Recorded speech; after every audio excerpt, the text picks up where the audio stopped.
You said 6 goals in 12 matches for Jesus Ferreira. Well, good for him. And, that warrants a call in, I would think, to the national team, or a continued call up to the national team, which will explode some heads and irritate those those anti-MLSers out there. You mentioned him being an MLS player. Interesting rumors surrounding him the past few days. The Napoli owner, Aurelio De Laurentiis, who's riding high after the Serie A title, but he's kind of a wacky figure. He came out and said Napoli want to sign an American player. Didn't specify who, just said, I want an American player on the team next season. And Jesus Ferreira emerged as a name that people were talking about, although Jesus himself kind of shot that down. He said it was news to him after this game, but he hasn't heard anything. Nobody's contacted him, so we'll see. But at the very least, his name is getting mentioned.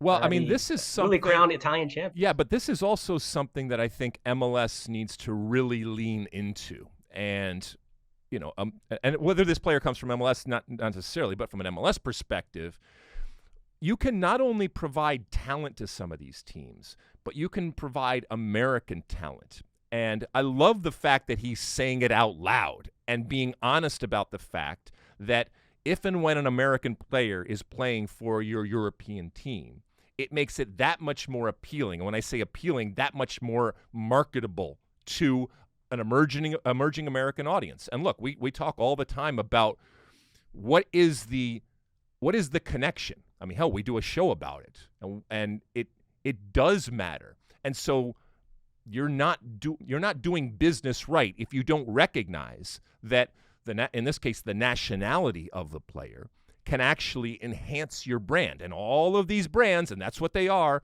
they want to be global.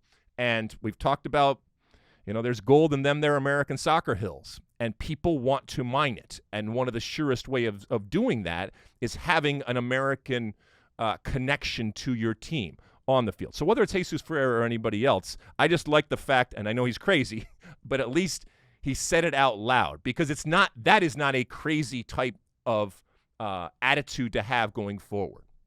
You like that clip? Well, my State of the Union podcast drops every week. Subscribe now on Apple Podcasts, Spotify, or wherever you get your podcasts. You like that clip? Well, my State of the Union podcast drops twice a week right here on my very own YouTube page. The only way to stay up to date is to hit that subscribe button down below. Size the day, and see you soon.